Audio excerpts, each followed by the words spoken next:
Hello students, good evening बेटा। बेटा बड़ा इंपॉर्टेंट टॉपिक है। लास्ट वीडियो लेक्चर में स्टार्ट किया था हमने इलेक्ट्रॉन गेन एंथैल्पी।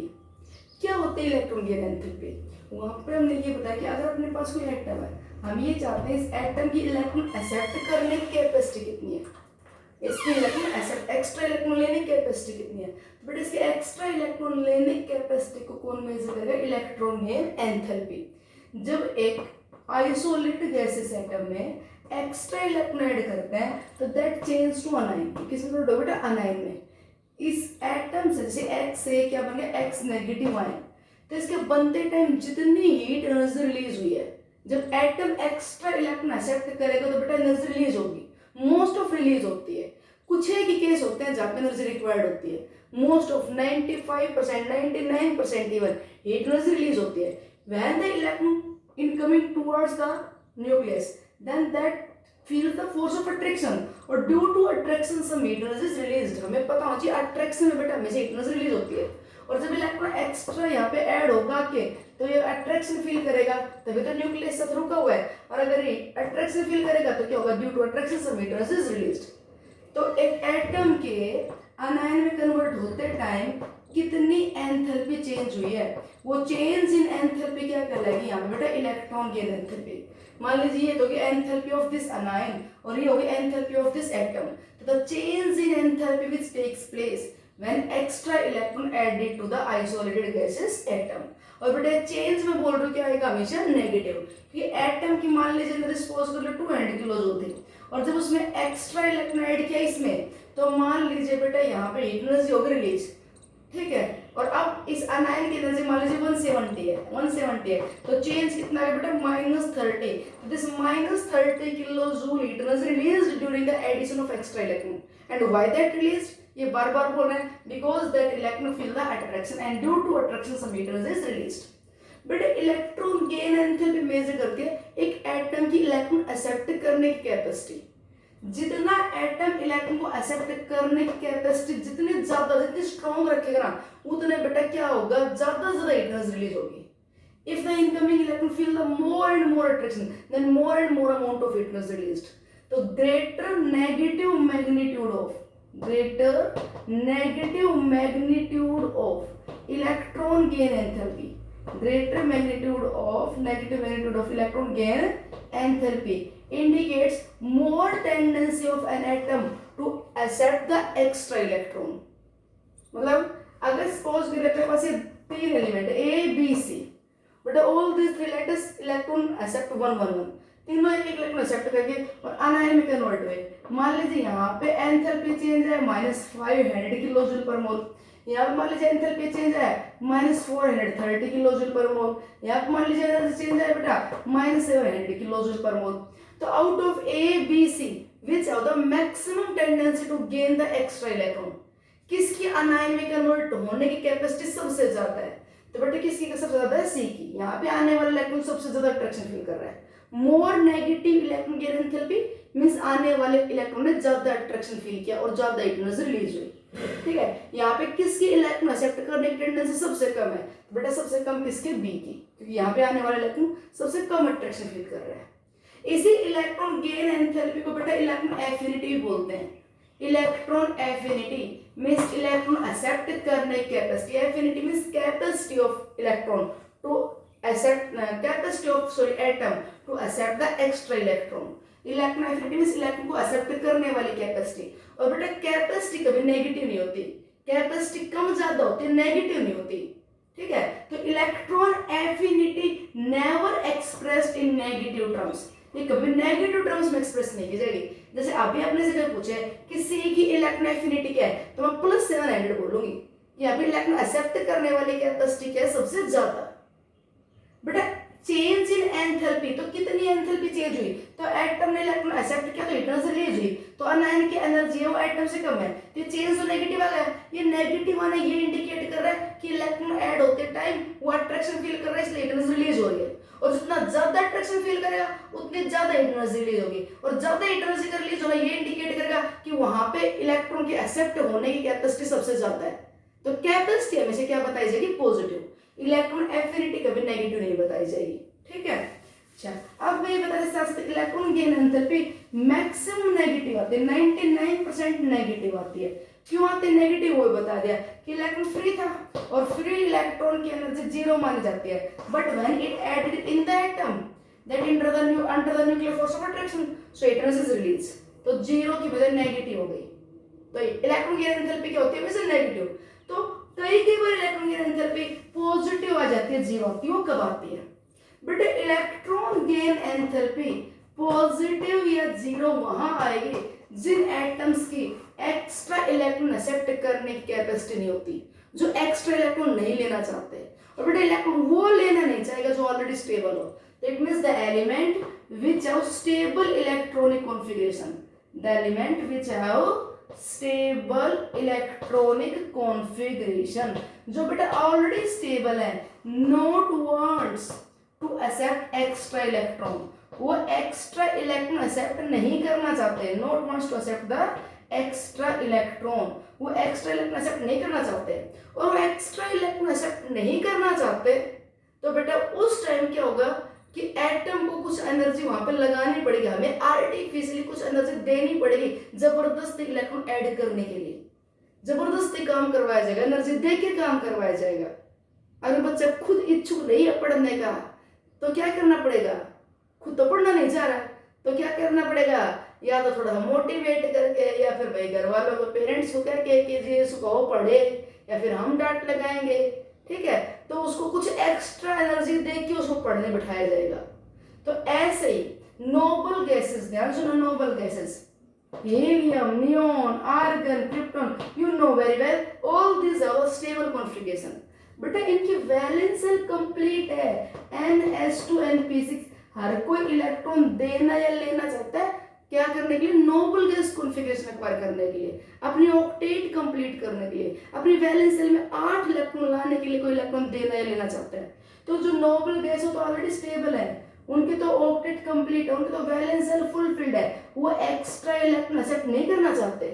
तो ऐसे केस बेटा अगर एक्स्ट्रा इलेक्ट्रॉन ऐड करना चाहोगे एटम में तो एक नई सेल लगानी पड़ेगी, नई सेल लगानी, वैलेंस शेल तो कंप्लीटली फिल्ड है। मान ले हम चाहें नियोन को एक इलेक्ट्रॉन देना, तो नियोन बेटा 1s2 2s2 2p6, नियोन तो कंप्लीटली फिल्ड है। अगर नियोन को एक एक्स्ट्रा इलेक्ट्रॉन देना चाहते हो तो यहाँ पे नई सेल ऐड करनी पड़ेगी। अब बेटा इलेक्ट्रॉन यहाँ पे ऐड करोगे तो दिस इनकमिंग इलेक्ट्रॉन न्यूक्लियस से अट्रैक्शन तो फील करेगा, तो हीटनेस तो रिलीज होगी, पर क्या होगा यहाँ पे बहुत सारी एनर्जी हमें लगानी पड़ी, किस लिए, टू एंटर दिस इलेक्ट्रॉन, क्योंकि न्यूक्लियस इतनी दूर वाले सेल वाले इलेक्ट्रॉन को जल्दी से अपनी तरफ अट्रैक्ट नहीं करेगा। ये इलेक्ट्रॉन जब यहाँ पे आ जाएगा तो ये एलिमेंट अनस्टेबल हो जाएगा, तो न्यूक्लियस का इधर इस इलेक्ट्रॉन को अपनी तरफ अट्रैक्ट करने की कैपेसिटी है तो सही, पर कम है, तो एनर्जी बेटा रिलीज बहुत कम होगी, उससे ज्यादा तो एनर्जी लगानी पड़ेगी एक नई प्रिंसिपल सेल ऐड करने के लिए। तो मान लीजिए एनर्जी रिलीज हुई 20 किलो जूल और एक्स्ट्रा एनर्जी देनी पड़ी मान लीजिए बेटा 200 किलो जूल, तो रिलीज हुई 20 ड्यू टू अट्रैक्शन, और एक्स्ट्रा देनी पड़ी 200, तो ओवरऑल तो हम ये कहेंगे ना there is 180 kilo joule energy is required to add the extra electron. तो इस केस में बेटा इलेक्ट्रॉन गेन एंथैल्पी क्या होगी, पॉजिटिव। तो electron gain enthalpy maximum elements की क्या होती है, नेगेटिव। मोस्ट ऑफ एलिमेंट्स की इलेक्ट्रॉन गेन एंथैल्पी क्या होते हैं, negative. But noble gases which have fulfilled stable configuration, या some element which have the exactly half filled configuration, तो जिनका exactly half filled configuration है या जिनका fulfilled noble gas configuration है, मींस जिन एलिमेंट का configuration stable है उनके लिए बेटा इलेक्ट्रॉन एक्सेप्ट करना मुश्किल होगा क्योंकि वो ऑलरेडी स्टेबल है, तो उस केस में कुछ एनर्जी देनी पड़ेगी, तो इलेक्ट्रॉन गेन एंथैल्पी में भी पॉजिटिव, और सम केस में कुछ केस में यहाँ पे क्या हो सकता है, जीरो, क्या एक्स्ट्रा एनर्जी देनी पड़ी मान लीजिए 80 किलो जूल, और अट्रैक्शन फील्ड कितना गया 80 किलो जूल, तो यहाँ पे देखो एक्स्ट्रा इलेक्ट्रॉन ऐड किया तो एनर्जी देनी कितनी पड़ी मान लीजिए 80 किलो जूल, और रिलीज भी कितनी हुई 80 किलो जूल, तो ओवरऑल इलेक्ट्रॉन गेन एंथैल्पी इस केस में क्या हो सकती है, जीरो।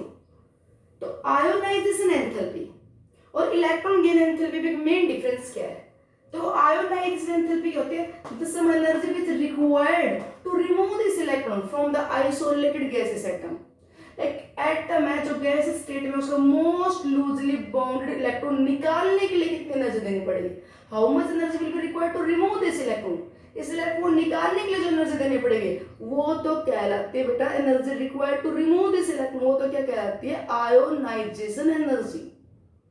ठीक, इलेक्ट्रॉन निकालने के लिए जो एनर्जी देनी पड़ेगी वो क्या कहलाती है? Ionization energy.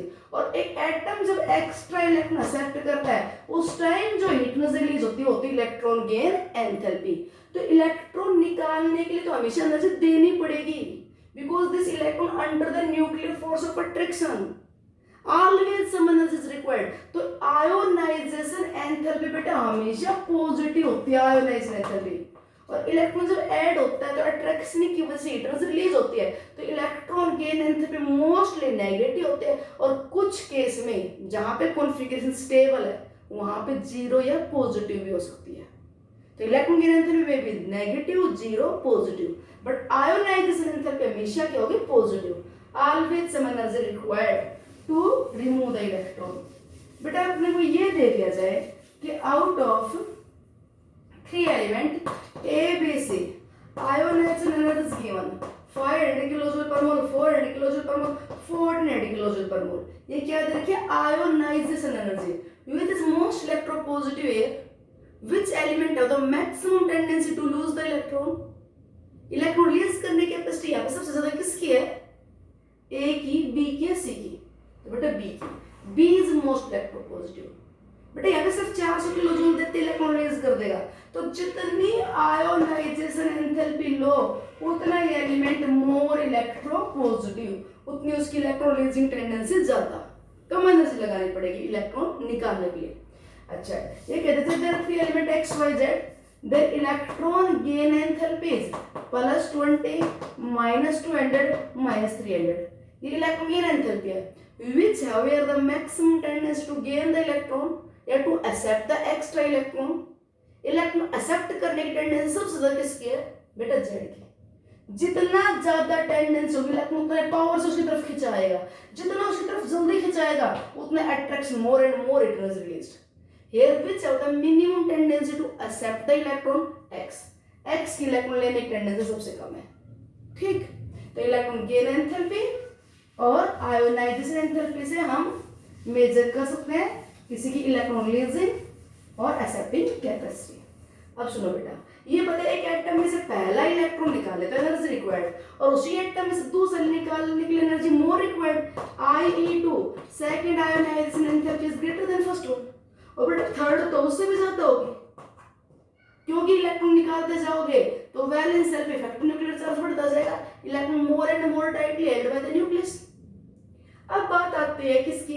Electron gain enthalpy की। बेटा एक एटम में हमेशा जब पहला इलेक्ट्रॉन ऐड करते हो तो due to nuclear force of attraction, वो एक केस छोड़ दो जो बेटा एक्स्ट्रा स्टेबल है, नोबल गैसेस को छोड़ दो, वहां उनको छोड़ दो, उनके अलावा जितने भी एलिमेंट है वहां पे जब भी आप एक्स्ट्रा इलेक्ट्रॉन ऐड करोगे तो ड्यू टू अट्रैक्शन से हीट एनर्जी रिलीज, और इलेक्ट्रॉन गेन एंथैल्पी क्या मिलेगी बेटा? नेगेटिव।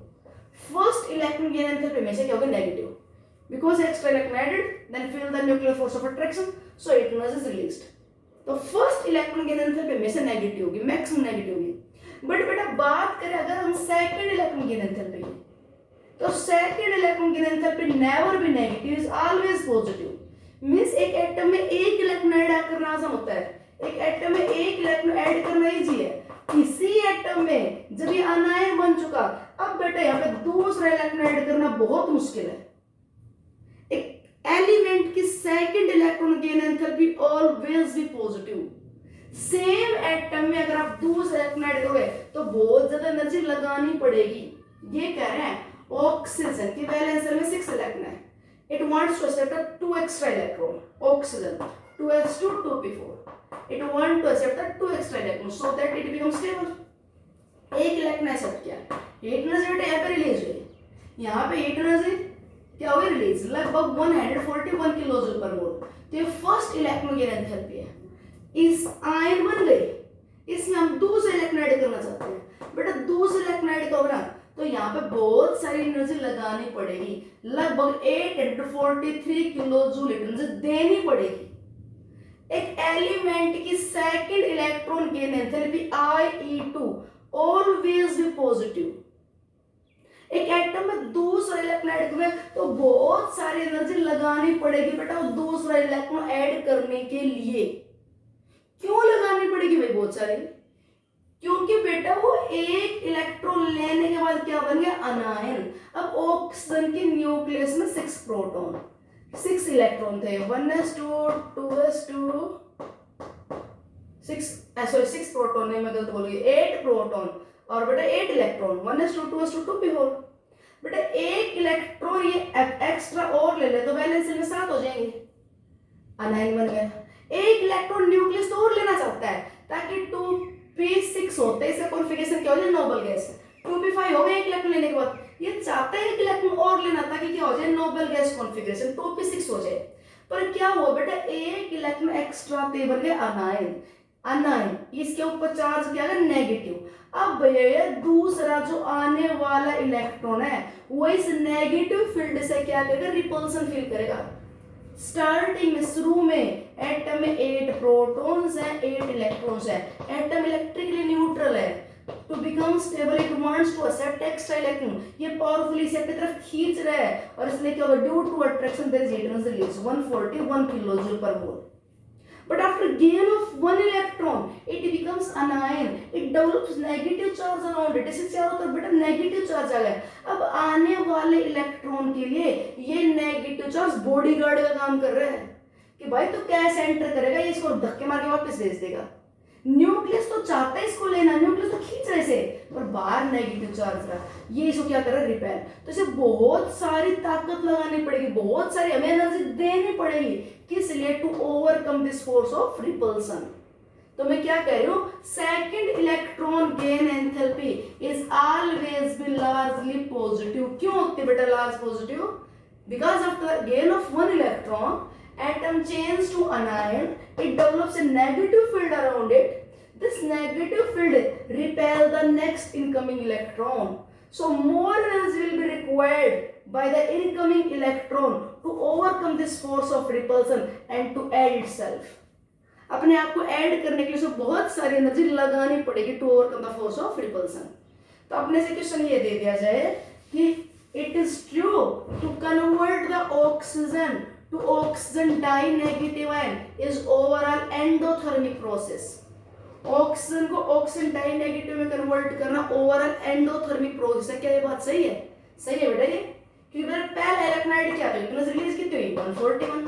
दूसरा इलेक्ट्रोनाइट की एनर्जी देनी पड़ी कितनी? 843। तो ओवरऑल बोलो यहाँ पे, ओवरऑल बोलो 843 माइनस 141 तो कितना आ गया? 2440,817। तो लगभग बेटा कितना होगा? 702 किलोजूल एनर्जी देनी पड़ेगी इसको इसमें कन्वर्ट करने के लिए। पहले स्टेप में एनर्जी रिलीज कम हुई है और दूसरे स्टेप में एनर्जी बेटा देनी बहुत ज्यादा पड़ी है। तो ओवरऑल ऑक्सीजन का ऑक्सीजन डाइनेगेटिव में कन्वर्ट होना कैसा प्रोसेस हुआ? एंडोथर्मिक। ऐसे बेटा नाइट्रोजन को अगर आप नाइट्रोजन ट्राई नेगेटिव में कन्वर्ट करना चाहोगे तो ओवरऑल प्रोसेस कैसा होगा? ये भी एंडोथर्मिक।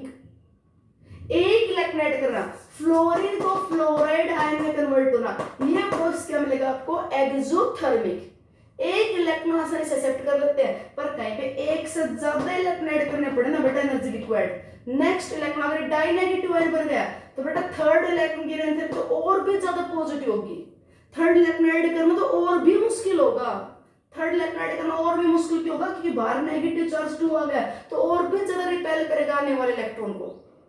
ठीक है, तो इलेक्ट्रॉन्स का addition step by step 1 by 1 होता है। पहले कोई भी एटम वो कन्वर्ट होगा मोनो नेगेटिव आयन में, फिर उससे बनाई जाएगी डाई नेगेटिव आयन, फिर उससे बनाई जाती है ट्राई नेगेटिव आयन। ठीक है, तो ये पहला स्टेप मोस्ट ऑफ एक्सोथर्मिक होता है except noble gases and some element which are exactly half field.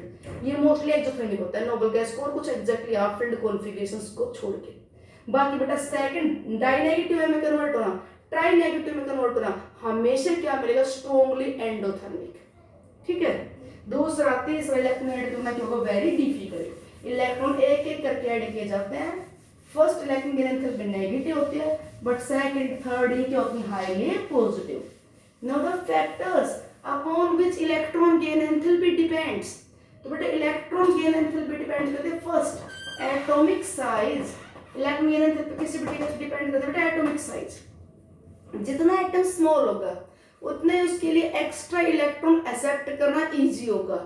जितना एटम स्मॉल होगा उतने उसके लिए एक्स्ट्रा इलेक्ट्रॉन एक्सेप्ट करना बेटा इजी होगा। Small atom strongly attract the incoming electron towards self. बेटा स्मॉल एटम होगा ना तो आने वाले इलेक्ट्रॉन न्यूक्लियस के पास होगा, मगर बड़ा एटम है तो आने वाले इलेक्ट्रॉन न्यूक्लियस से दूर होगा तो अट्रैक्शन भी फील कम करेगा, और अट्रैक्शन फील कम करेगा तो एनर्जी भी रिलीज कम होगी। तो इसलिए जितनी एटॉमिक साइज स्मॉल उतनी बेटा इलेक्ट्रॉन गेन एंथैल्पी क्या मिलेगी, मोर नेगेटिव। नेगेटिव रिस्पेक्ट बोल रही हूं, उतनी ज्यादा एनर्जी रिलीज होगी। Small atom valence shell near the nucleus, incoming electron feel the more attraction, more energy released. ठीक, और बेटा डिपेंड करते हैं न्यूक्लियर चार्ज पे। जितना न्यूक्लियर चार्ज इंक्रीज होता जाएगा उतने बेटा आने वाला इलेक्ट्रॉन मोर अट्रैक्शन फील करेगा एंड मोर एनर्जी रिलीज। तो इलेक्ट्रॉन गेन एंथैल्पी क्या होगी भैया, मोर नेगेटिव। ठीक, अब बात करें हम पीरियड में, अगर लेफ्ट टू राइट बेटा मूव करते हैं तो साइज क्या होता है, decrease decrease decrease decrease. Left right जाओगे तो भैया लिथियम से स्मॉल, बेरिलियम से स्मॉल, बोरोन से छोटा, carbon, nitrogen, oxygen, fluorine, left right size क्या होता है, डिक्रीज। आप एक बार नोबेल गैस को छोड़ दो कि इनकी तो वंडरवाल रेडियस इमेज करते हैं, इनकी साइज तो लार्जेस्ट होती है अपने पीरियड में, वो वंडरवाल रेडियस की वजह से। तो इनको एक बार छोड़ दो नोबेल गैस को, ठीक है। इधर जाओगे तो साइज डिक्रीज होती जाएगी, ठीक है, साइज डिक्रीज होती जाएगी तो स्मॉल एटम न्यूक्लियर चार्ज बढ़ता जा रहा है और इसलिए आने वाले इलेक्ट्रॉन ज्यादा अट्रैक्शन फील करेगा। तो as you move left to right electron gain enthalpy becomes more and more negative on the basis of these two factors.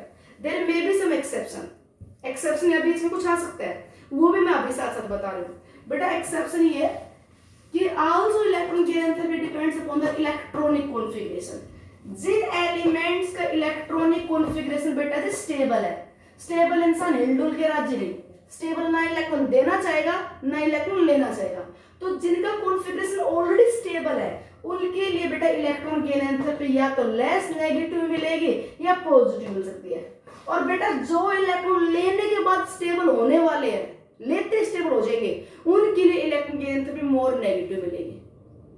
लेना वो चाहेगा जो लेते स्टेबल हो जाए तो उनके लिए मोर नेगेटिव मिलेगी, और लेना वो नहीं चाहेगा जो ऑलरेडी स्टेबल है तो उनके लिए लेस नेगेटिव मिलेगी, पॉजिटिव भी हो सकती है। अब कॉन्फ़िगरेशन से रिलेटेड दो बातें सुनो पहले। नोबल गैसेस की इलेक्ट्रॉन गेन एंथैल्पी पॉजिटिव होती है due to their fulfilled configuration, they not want to accept extra electron. अच्छा जी, नोबल गैसेस के बाद अगर मैं हैलोजेंस की बात करूं, halogens possess the maximum negative electron gain enthalpy. Halogens possess maximum negative electron gain enthalpy. Maximum negative अपने अपने पीरियड में इलेक्ट्रॉन गेन एंथैल्पी किसकी होती है, हैलोजेंस की।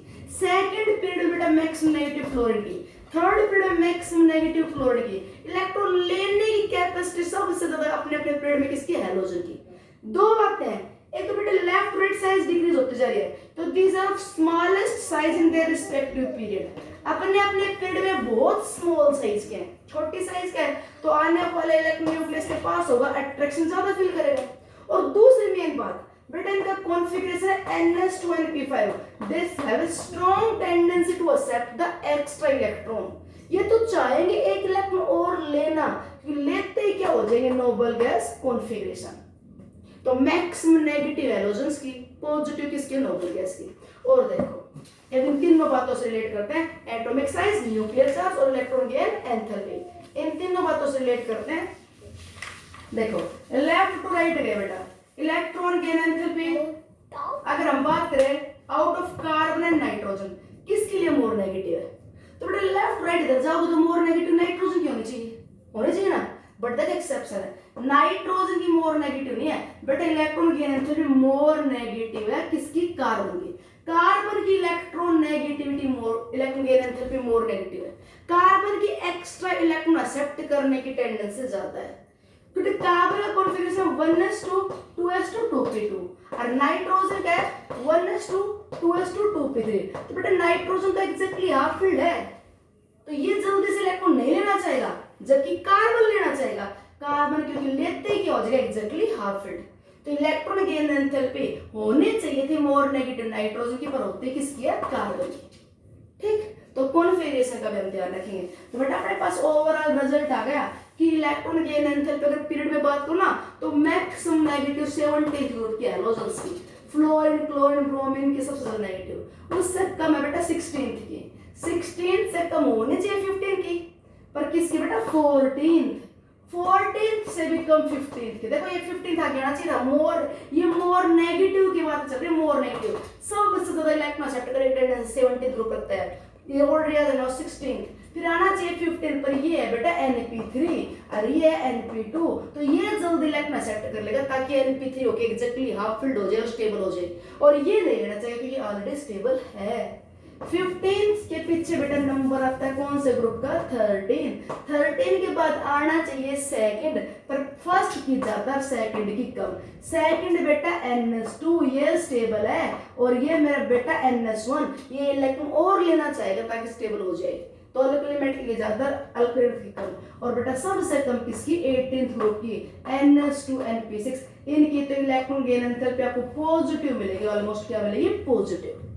ठीक है, यहाँ पे ये जो है ना 15th में और 13th में एक एक्सेप्शन बेटा नाइट्रोजन फैमिली का, नाइट्रोजन फैमिली का नहीं नाइट्रोजन का, तो नाइट्रोजन के लिए ना नाइट्रोजन की इलेक्ट्रॉन गेन एंथैल्पी तो बेटा 13th के पीछे होती है, लाइक सेकंड पीरियड में यहाँ पे इरेगुलरिटी है, सेकंड पीरियड को छोड़ दो बाकी और सब पीरियड के लिए, थर्ड पीरियड की बात करें, थर्ड पीरियड में क्या ऑर्डर होगा, क्लोरीन की सबसे ज्यादा, उससे कम सल्फर की, उससे कम सिलिकॉन की, सिलिकॉन से कम फॉस्फोरस की, फॉस्फोरस से कम एल्यूमिनियम की, एल्यूमिनियम से कम क्या है फर्स्ट ग्रुप में सोडियम, सोडियम से कम मैग्नीशियम, सबसे कम आर्गन, थर्ड पीरियड लो फोर्थ पीरियड लो, ये ऑर्डर रहेगा। खाली सेकंड पीरियड उसमें तो नाइट्रोजन के तो कुछ एग्जैक्टली हाफ फील्ड के साथ साइज भी वेरी स्मॉल है, तो वहां पे एक इलेक्ट्रॉनिक रिपल्सन वाला बात आता है जो अभी आगे बताएंगे, तो इसकी तो नाइट्रोजन के लिए तो 13th के पीछे चला जाएगा, नाइट्रोजन की इलेक्ट्रॉन एक्सेप्टिंग कैपेसिटी तो बोरॉन से पीछे चली जाएगी। ठीक है, तो ये ऑर्डर जरूर याद रखना। Now electron gain enthalpy down the group, last and most important बात डिस्कस होंगे। नीचे की तरफ जाएंगे बेटा एटॉमिक साइज होती जाएगी इंक्रीज, और जितना एटम बेटा लार्ज साइज का होगा, जितना एटम लार्ज साइज का होगा आने वाला इलेक्ट्रॉन न्यूक्लियस से दूर रहेगा, तो it feel the less attraction and there should be less heat released, तो down the group electron gain enthalpy less negative होती जाएगी। मान लो मैं बात करूं फ्लोरीन क्लोरीन ब्रोमीन आयोडीन, तो electron gain enthalpy maximum negative होनी चाहिए फ्लोरीन की, उससे कम होनी चाहिए क्लोरीन की, नेगेटिव बात है नेगेटिव, मोर नेगेटिव होनी चाहिए, फिर क्लोरीन की, फिर ब्रोमीन की, फिर आयोडीन की, ये होना चाहिए। पर बेटा ये ऑर्डर गलत है, बताते हैं आपको। इलेक्ट्रॉन गेन एंथैल्पी बेटा इसको छोड़ दो, इस सेकंड पीरियड को छोड़ दो, इसके बाद इसको छोड़ दो, इसके बाद तो ठीक है, तो यहाँ पे इरेगुलरिटी है। डाउन द ग्रुप में बोल रहे हैं क्या होना चाहिए लेस नेगेटिव, साइज बड़ी होती जा रही है, यहाँ पे क्लोरीन से लेस नेगेटिव ब्रोमीन की, ब्रोमीन से भी लेस नेगेटिव आयोडीन की, तो क्लोरीन से लेस नेगेटिव ब्रोमीन के, ब्रोमीन से लेस नेगेटिव आयोडीन की, बेटा ये तो सही है, बट फ्लोरीन के लिए गलत है। फ्लोरीन की इलेक्ट्रॉन गेन एंथैल्पी सुन लो, अलग से बड़ा इंपॉर्टेंट केस है, फ्लोरीन की बेटा electron gain enthalpy -333 kilojoule per मोल, ठीक है, हाईली नेगेटिव। पर क्लोरीन की सोडियम इलेक्ट्रॉन गेन एंथैल्पी हम तो समझते हैं डाउन द ग्रुप साइज बड़ी हो गई, तो इलेक्ट्रॉन एक्सेप्ट करने की कैपेसिटी कम हो गई, पर बेटा कम नहीं, यहाँ पे तो ज्यादा हो गई, यहाँ पे इलेक्ट्रॉन गेन एंथैल्पी -349 है। ध्यान देना जी, बहुत बहुत important question. Electron gain enthalpy fluorine से भी ज्यादा नेगेटिव क्लोरीन की हो गई, हालांकि क्लोरीन तो बड़ी साइज का है, फ्लोरीन और क्लोरीन को देखो, fluorine extremely small size, chlorine तो थोड़ा बड़ी साइज का है, तो आने वाला इलेक्ट्रॉन न्यूक्लियस से दूर होगा, अट्रैक्शन फील कम करेगा, तो हीट एनर्जी यहाँ पे कम रिलीज होनी चाहिए, प्रोडाटा देखो ज्यादा रिलीज हो रही है। सुनो जी, बहुत इंपॉर्टेंट है, बहुत important last, but due to extremely small size of fluorine, fluorine की साइज बहुत छोटी हो गई, लेफ्ट राइट साइज डिक्रीज होती जाती है, तो साइज होगी एक्सट्रीमली स्मॉल, और वैलेंस शेल में इलेक्ट्रॉन हो गए बहुत सारे 7, तो साइज बहुत छोटे इलेक्ट्रॉन बहुत सारे हैं, इनमें आपस में झगड़ा होने लग गया, आपस में क्या होगा स्ट्रॉन्ग रिपल्सन, बहुत छोटी जगह में बहुत सारे इलेक्ट्रॉन आ गए, न्यूक्लियस पास में नो डाउट, न्यूक्लियस तो चाह रहा है आने वाले इलेक्ट्रॉन मेरे पास आके बैठे, ये तो चाहते हैं इलेक्ट्रॉन लेना, पर बेटा ये जो बाहर सेल है इनमें 7 इलेक्ट्रॉन होने लग रहा है झगड़ा, तो 8वां इलेक्ट्रॉन यहाँ पे आने की इच्छुक थोड़ा कम हो जाएगा, क्योंकि 7 में ही रिपल्सन होने लग रहा है, तो 8वां कहाँ पे आके एडजस्ट होगा, वो आएगा तो रिपल्सन और बढ़ेगा, और रिपल्सन तो इलेक्ट्रॉन को दूर फेंकेगा ऐड होने की बजाय, तो due to extremely small size of fluorine, fluorine की बहुत छोटी साइज होने की वजह से क्या हुआ, strong inter electronic repulsion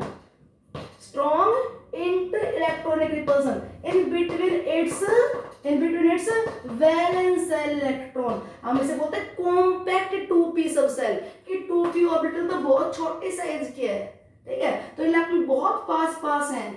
nucleus तो पॉजिटिव हो तो चाहेगा एक्स्ट्रा इलेक्ट्रॉन लेना, पर ये बाहर बैठे बॉडीगार्ड इनमें साथ में झगड़ा होने लग रहा है, तो आने वाले इलेक्ट्रॉन को धकेलेगा, दूर भेजेगा, उसे रिपेल करके दूर करेगा। तो due to extremely small size of fluorine, strong inter electronic repulsion between the valence shell electron क्या करता है, decrease the electron accepting characteristic, वो बेटा इलेक्ट्रॉन को यहाँ पे ऐड होने से रोक रहा है। कौन, इलेक्ट्रॉनिक रिपल्सन।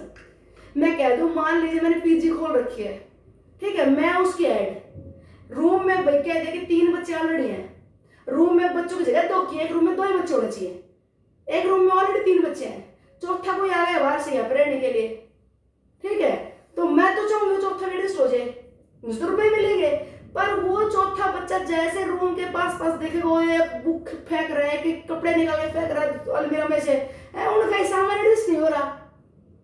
बात सुनो, तो वो जो बच्चे है ना रूम में, वो तो इलेक्ट्रॉन, उनका झगड़ा होने लग रहा है, और वो जो न्यूक्लियस है वो मैं हेड, मैं तो चाहूंगी आज भाई कि तेरी फीस मिल जाएगी, पर इनका झगड़ा देखते हुए वो थोड़ा वापस जाना चाहेगा, और उसकी यहाँ पे ऐड होने की, यहाँ पे एडमिशन लेने के चांस थोड़े कम हो गए कि नहीं, due to strong inter electronic repulsion between the valence shell electron. क्यों हो रहा था repulsion, due to very small size, तो इसलिए एक्स्ट्रा इलेक्ट्रॉन यहाँ पे ऐड होने के चांस थोड़े कम हो गए। ऐसी दिक्कत 3 मेंबर्स में आती है, 3 मेंबर कौन कौन है, NOF, फोन, सारा खेल लिया फोन का है ना, तो इन 3 की बड़ी भारी दिक्कत है। ये 3 बेटा इधर आ गए लेफ्ट राइट, तो इनकी साइज तो होगी बहुत छोटी सी, और इलेक्ट्रॉन्स में वैलेंस में 5, 6, 7, तो इनकी वैलेंस सेल में रिपल्सन होता रहता है, इसलिए आने वाले इलेक्ट्रॉन को ये जल्दी से ऐड नहीं कर पाते, और हम जितना एक्सपेक्ट करते हैं हीट रिलीज होने चाहिए उससे कम रिलीज होती है। हम एक्सपेक्ट कर रहे थे कि यहाँ पे लगभग 349, तो यहाँ पे 400 किलो जूल रिलीज होनी चाहिए 400, साइज छोटी न्यूक्लियस पास में, पर रिलीज कम हुई, तो इलेक्ट्रॉनिक रिपल्सन ने उस आने वाले इलेक्ट्रॉन को रोक दिया ऐड होने से। आई बात समझ में, तो आपको एक्सेप्शनलिटी मिलेगी क्या, लास्ट सुनिए, down the group size increase होती जाती है, आने वाला इलेक्ट्रॉन न्यूक्लियस से दूर होता है, तो डाउन द ग्रुप इलेक्ट्रॉन की एनर्जी लेस नेगेटिव होती जाएगी। बट उल्टा किस में होगा, फ्लोरीन टू क्लोरीन की होगी more negative, oxygen to sulphur की होगी more negative, nitrogen to phosphorus में क्या होगी मोर नेगेटिव। बेटा यहाँ पे ऑक्सीजन की फर्स्ट इलेक्ट्रॉन -141 है, जबकि सल्फर की -200 है। सल्फर बड़ी साइज का है, फिर भी इलेक्ट्रॉन एक्सेप्ट करने की टेंडेंसी ज्यादा है। क्यों? कि ऑक्सीजन में क्या होगा, वेरी स्मॉल साइज, तो इंटर इलेक्ट्रॉनिक रिपल्सन, इसलिए एक्स्ट्रा इलेक्ट्रॉन इजीली ऐड नहीं हो पाया। तो ड्यू टू